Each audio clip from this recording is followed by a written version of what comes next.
Hi, I'm Karuna. I'm the founder and executive director for Mind Oasis. And with me today, I have two wonderful guests, Shari and Jann Simmons, a mother and daughter duo. Welcome, ladies.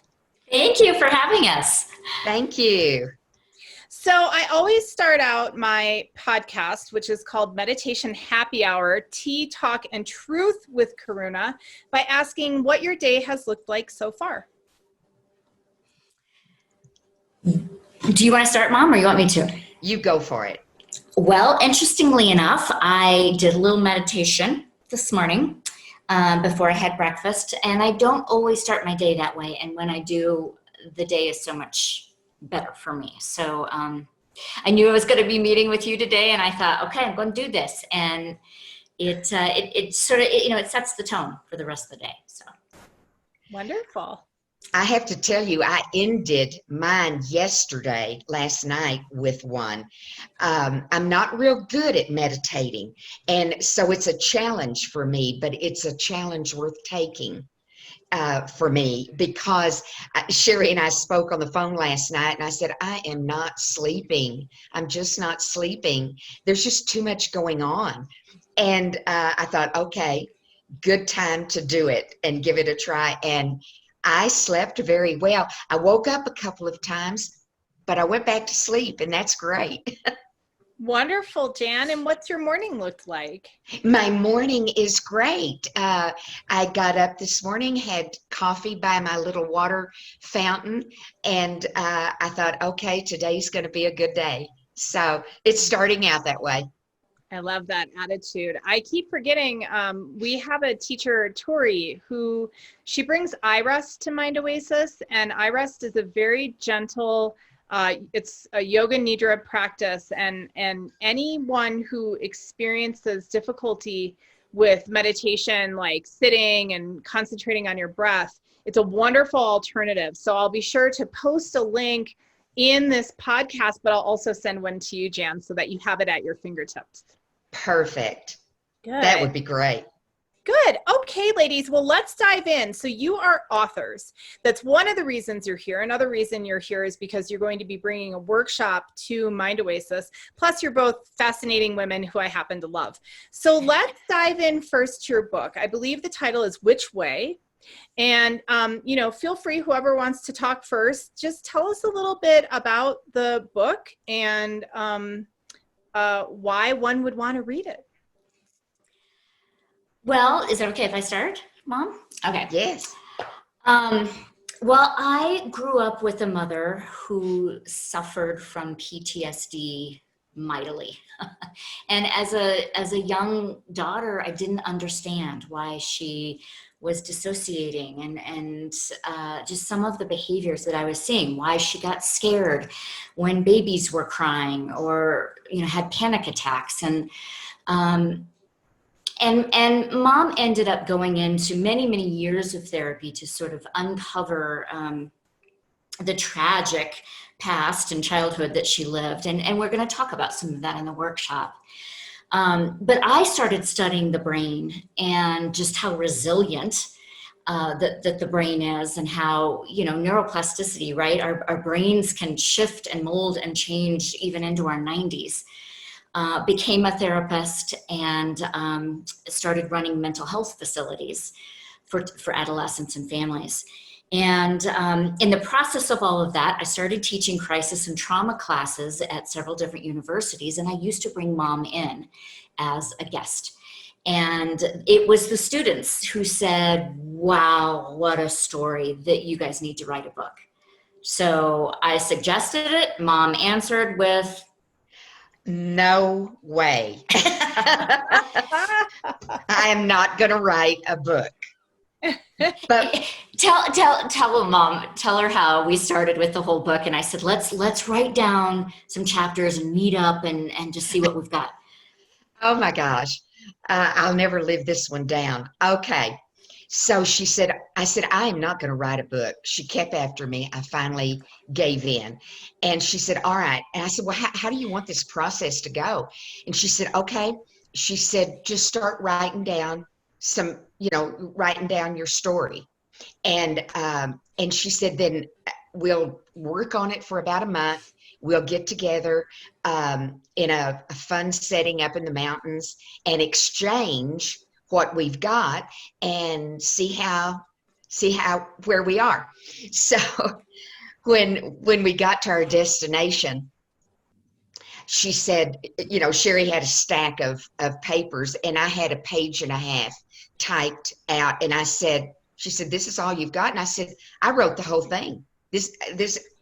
Here's my story. And she said, well, I won't tell you exactly what she said, but she said, oh my gosh, you've got to be kidding me.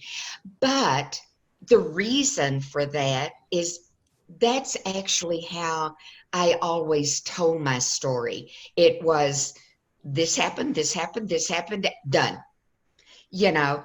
And of course, the book had to take on a whole different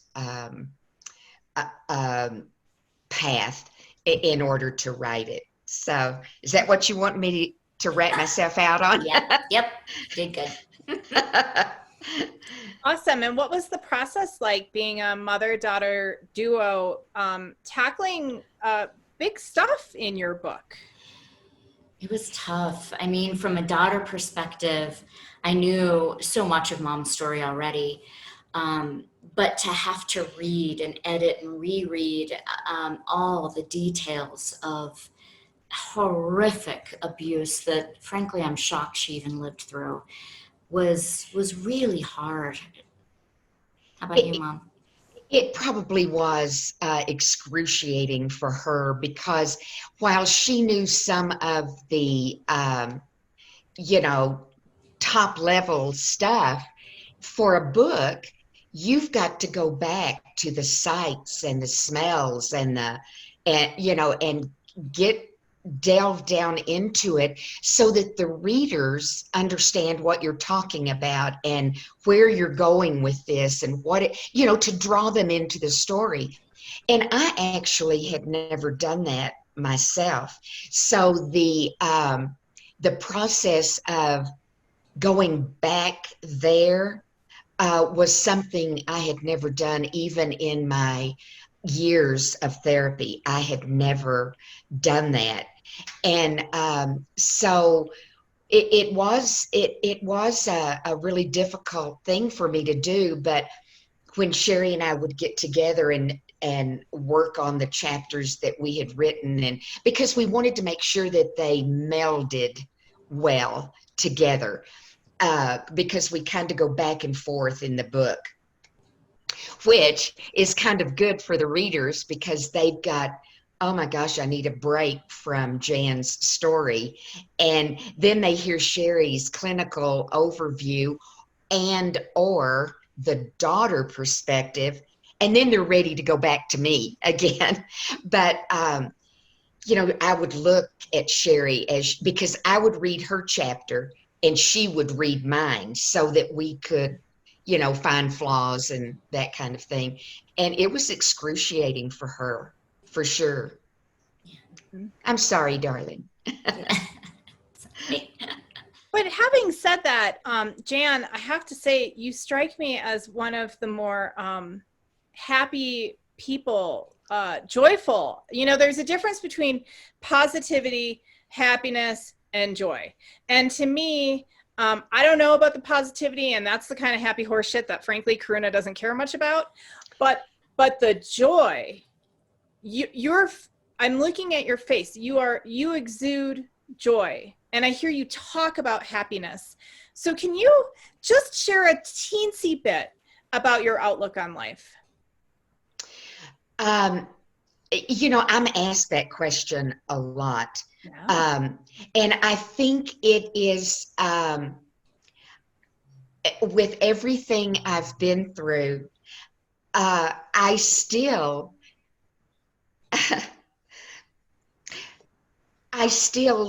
give everyone a chance, you know, and I still believe the good. I don't know exactly how I'm able to do that. I have a very strong spiritual world that I live in, and I gain a lot from that power. I would like to say that it's because I'm so grateful to be alive. I, I haven't always felt that way, but I do now, having walked through the process and having embraced the journey and embraced my childhood, all of it. It's allowed me to be able to embrace the beauty that really is still out there if we look for it. Yeah, Jann, I'd just love to share a little something that I've noticed about the world today in the middle of the pandemic. People have a hard time giving one another a break. And what I heard a lot, but one of the things that I heard you share is the power of giving people a break for yourself, right? So a lot of times, I think we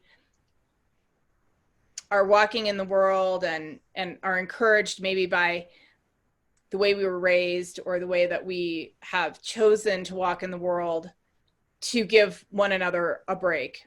But I think the potency actually lies in what it does for you as an individual.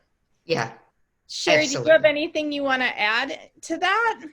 I so agree with that. I mean, I've told clients in the past that forgiveness is not about letting someone else off the hook. It's about letting yourself off the hook. And it's the same way with grace. I mean, it's a gift both ways, right? For the other person and yourself, so that you're free to live in a different way.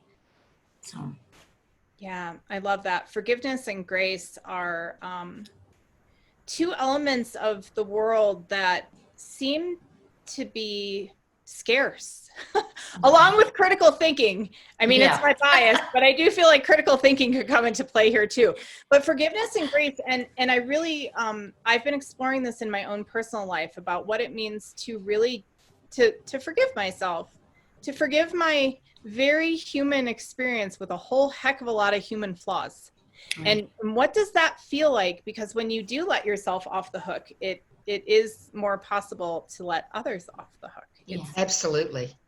Mm-hmm. Absolutely.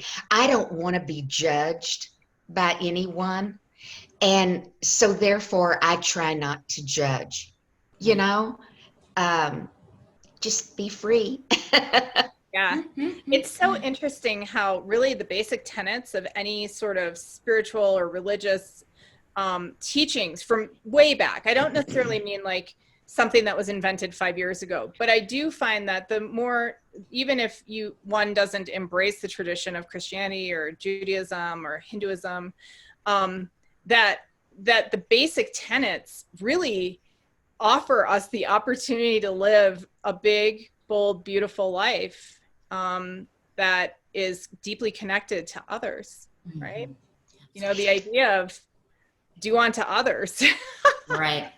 But you can't do that if you're living in the darkness of your soul. You've got to try to come out of that darkness, whether it be through meditation or, you know, or maybe a combination of a bunch of things.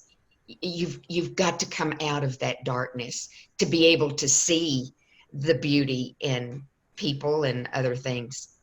Yeah, I love that. Shari, do you want to tell us a little bit about, I know that you, in addition to being authors and going out and giving talks, you also offer workshops like what you're going to do on Mind Oasis, but do you want to talk about a little bit about sort of a global perspective of what you and your mom are up to in this world? Yeah, absolutely. I think where we find our passion is being able to talk with folks about the difference in what it looks like when you're living in your limbic brain versus when you're living in your prefrontal brain. And we give a lot of examples, and people who have been traumatized, and frankly, we all have, automatically go to our limbic brain so that we can survive. I mean, we're hardwired as human beings that way. And in the talk, we discuss, there were 6 reactions that live in the limbic brain: fight, flight, freeze, faint, fornicate, and feed. And it's been interesting during these sort of divisive times that we're living in right now. I'm hearing from friends and clients who are talking about one of those 6 reactions where they're kind of stuck. They're numbing out, or they're excessively working out, or they're eating too much, or they're whatever. So I want to be able to showcase that a little bit when we talk, but more importantly, how to get out of that reaction mode, how to get out of our survival mode and into the parts of our brain that allow us to critically think, to try new things, to take some risks, to challenge our thinking. I mean, what a beautiful time to do that right now. So yeah, that's something that we highlight, and I reference Mom's story in that a little bit. So Got it.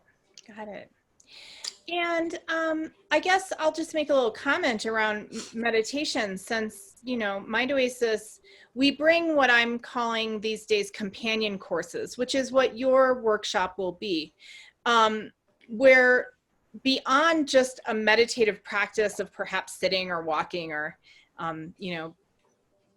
touching the present moment again and again, there are other aspects of our life that need to be addressed in order for our meditation practice to be as rich and informative as it can be. And so I'm just wondering if you can talk a little bit about, in the workshop, maybe a few specific things that you envision touching on, that would be a complement to a meditation practice. So, are there other methods or journaling or things like that that you expect to share with folks in your workshop? We do. We go over several tools and strategies to address where people are at in their own mental health. Right now, there's so many areas of ourselves that we probably need to pay attention to. How are we doing physically? How are we doing mentally? How are we doing spiritually? How are we doing financially? I mean, all those different areas. And we're really focusing on the mental health component and giving people some pretty simple tools and strategies that they can do outside of yoga, outside of meditation, to get themselves from a place of survival, like I said, to a place of abundance and looking at the world through a different lens. When we're in survival mode, we start to make up stories about our world, and then we start to see the world from those lenses, and so then those very things sort of come back to us and attract and glom onto us. And so we're really focusing on, how do you shift the lens so that what you're putting out to the world is the same thing that you're attracting in your world? Does that make sense? Absolutely. Yeah. Jann, were you going to add something? No, she's the teacher, and she's amazing. I don't know that I can add to that. She's got great tools and worksheets and things that it's things that I had never seen in all of my years of therapy, and it gives you it kind of stimulates your thinking. And oh my word, I can't believe I'm writing this. I didn't even know this was an issue or whatever. So what I really like about what you just said is that there's 2 things I heard. One is that it's simple tools. So I think that right now, it seems to me, in my experience with the people who come regularly, like to community meditation, anytime we offer something that feels easy, gentle, approachable, it doesn't feel like our nervous systems at the moment can handle much more than that. Even people who aren't necessarily in touch with their nervous system, right? So like, I was in town yesterday and I could just really feel how physically amped up I was, how I don't, 2 decades ago, I wouldn't have even noticed, but because I'm in real contact with my nervous system, I could feel just the energy running through my body, and it didn't feel really good. It felt kind of up here, hovery, as opposed to like nice and grounded, right? So I think anytime that we can do some work, which we have to continue to do, like our personal work didn't stop with the pandemic. Right. And it's not really, to me, a self-improvement project, but it's more of like just connecting with this part of us that's running the show, actually. Yeah.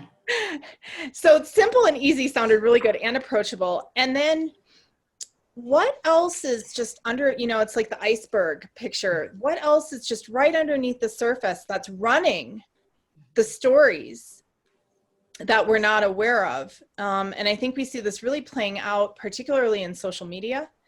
The stories that we all are telling ourselves that have perhaps a flavor of truth, but perhaps not the whole truth. And so that sounds like something that would be hugely beneficial.